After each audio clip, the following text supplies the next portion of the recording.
Ассалому алайкум бародарон ва тамошобинони канали Program TG. Ман Юнусов Шаҳриёр. Имрӯз дарси даҳуми ман дар забони барномасозӣ Android Studio мебошад, яъне барномасозӣ барои телефонҳои мобилӣ. Дарси имрӯзам, яъне дарси даҳумам ман мехоҳам бахшам ба WebView. Албатта ки дарси нӯҳумам бахшида шуда буд ба WebView ва мо барномаи YouTube сохта дида будем ки чӣ гуна, яъне ҳамун YouTube добавид кардан дар барномаҳои мобилии Android бисёр осон буд.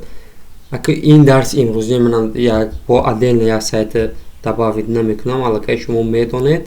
Ман имрӯз шаблоне ки худи мо сохтагӣ ҳастем, ҳамуна чӣ гуна дар телефон истифода бурдани ёд метиҳам. Манам мисол мегирем сайт аллакай ягон шаблони тайёр, манам мисол ягон шаблона гирам. Мана хай мисол medication медирем. Индексиам мекушем мебинем чӣ хели ами сайт. Мана ин сайт шаблона HTML, CSS, JavaScript, Bootstrap мана хай чиё истифода бурда шудагӣ аст дар инҷа. Аллакай ҳамина дар телефон кушодан ё бо экрани худи Opera майда кардем нигоҳ кунед. Худаш туғри гирифтсоя барои мобилни версия кардан. Мана ин менюш инҷа даромад аллакай. Мана ҳамин чиро ябо дар Android Studio монда дар телефон запустид мекунем. Барои хотир ин хай мекушем як тайда проекти нав, empty activity хай оинаи холӣ.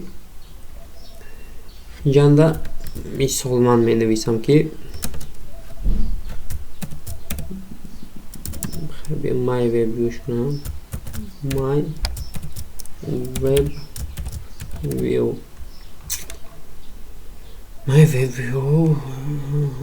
Java амаш туғри финиша пахш мекунем. ман ҳол пас аз чанд дақиқа барномаи мо омода мегардад.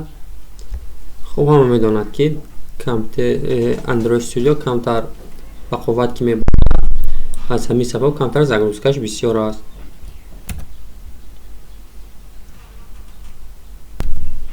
мана барномаи мо қариб ки ба пуррагӣ омода гашт. ин файли Javаш main activity Java, яъне файли асосиш мебошад ва як тетя файли main activity main ҳай, яъне намуди зоҳирии барнома. мана чхелек дида истодед омода гашт. хуб ба таври автоматик якта text view мемонад. text view барои мо зарур нест. аллакай мо инро далид мекунем ва мегузорем ки web view. ябо инҷа поиск мекунем web view худаш меброяд. мана web view я қапида оварда турни форманда мемонем. мана хай чор тарафиша ба ҳамдигар ба оина пайваст мекунем. мана барои хотири хатовиш нест шудан. мана пайвасти хай абиш неята айдиш мемонем. мана web view id интер мезанем. хай мегузарем акин ба қисми Javаш. тамом дар қисми WebView шан дигар ягон кор намекунем. мегузарем ба қисми Java. сараввал мо бояд якта папкаи asset созем барои хотири ман ин шаблона копировать карда дар дохили Android Studio парафтан якта папкаи asset сохтанамон дар кора. папкаи asset чӣ хел месозем? ҳамин турни ресанда мана папкаи resan кнопкаи тарафи дасти рости мушкия пахш мекунем.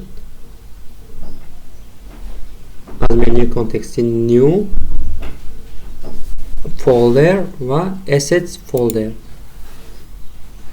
мана ин оинаша финиша пахш мекунем. тамом. мана сохт содаи аллакай папкаи assets.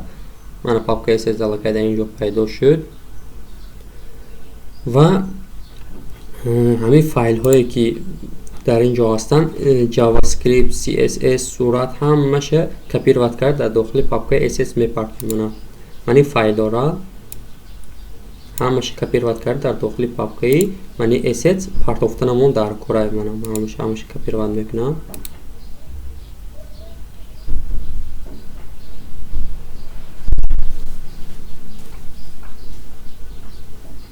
копировать Android Studio ози папкаро сохта шавад, мана ози процессори сохтани папка рафта истодааст. Кай ками баст шуд, ба виставит кардан мешавад. ҳоли виставит кардагар намебиёд. мана хай процессори сохтани папка ба анҷом расид, яъне папка бо муваффақият сохта шуд. дохили ҳамина кнопкаи тарифи ростки мушки пахш мекунем, аллакай пест мебурояд ё ин ки Ctrl V-ра пахш мекунем. мана хуб, дар инҷо гуфтагие ки бо ҳамин ном сахранӣ карда мехоҳед дар ҳамин адрес. окей пахш мекунем. ҳоли ҳамаи файлҳо мебиёнд дохили папкаи assets.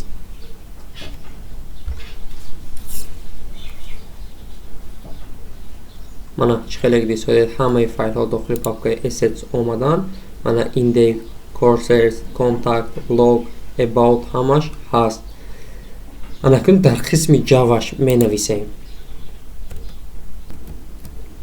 пас аз set content view мо дар сатри нав менависем web view,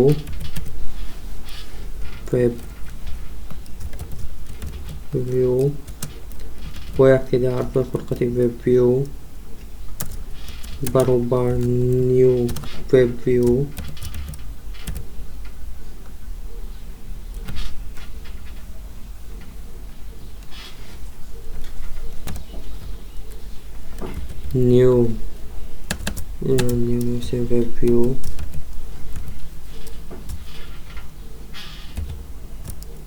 new web view this. мана хай нуқта виргулаша мемонем ва дар сатри нав бо менависем ки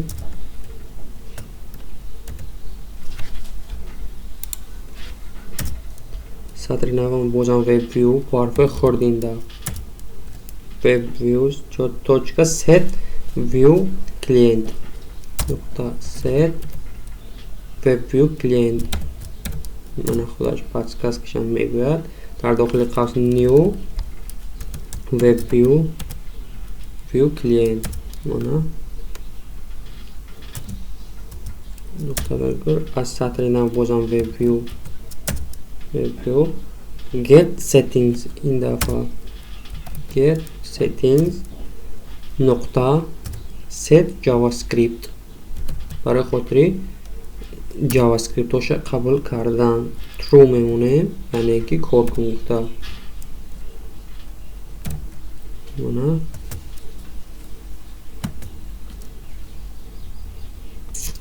ва дар сатри нав аллакай мо адресиши бояд доданамон дар кора web view load url.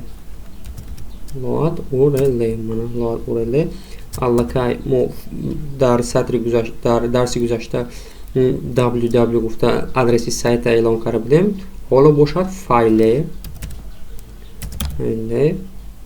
ду нуқта seta slash мана android assets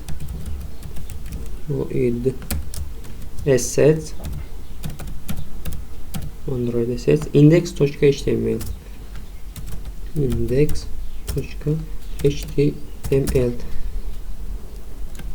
аллакай мо манин файла интихоб кардагӣ ҳастем. мо метавонем дигарошам интихоб кунем, не ки ҳамаи дигарош ба файли index.html вобастагӣ доранд.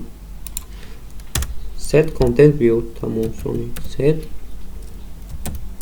content view web view тамом бародарам. он ки кор дорад ябо запуститаш бикарда мебинем ки кор мекунад барнома ё ки не. мана билд хати apk карда якбор дар телефонам запустит мекунам. мана чӣ хеле диди истоде запустит шуд билд apk-ши сохт локал пахш мекунем. ёфта метиҳад ки кадом ҷонда сахранӣ шудагӣ аст. мана app debug apk-ша отправит мекунем ба телефон. мана отправит h1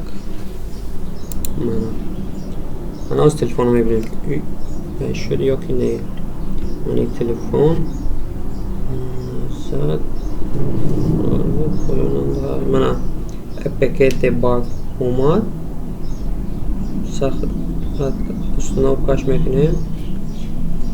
ما یه وب ویو گفتگی برای ساخته بوده امروزی. حاضر میبینیم که چگونه چاپ میشود. من اسکریپتش کردم میبینیم.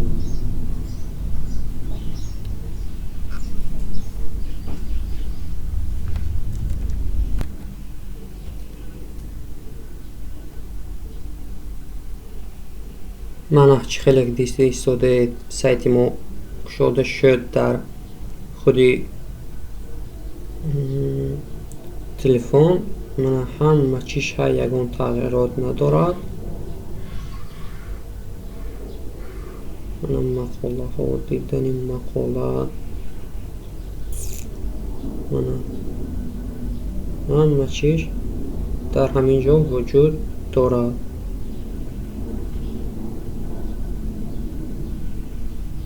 شما میتوانید با همین راه HTML شابلون خود را در تلفنتون کشایید. من این منیوش من خیلی صفتی خونش دارم. من همه چیش کار میکنم. من خود دیگرش میدارم مثل آموزگاران تیچرز. من اینجا آموزگاران همش هست. من برادرها این بود درس امروزه من درباره وب ویو، یعنی درس دهمی من. شما نیز میتوانید با همین راه HTML سایت خود را کشایید. خیر تا درس های آینده.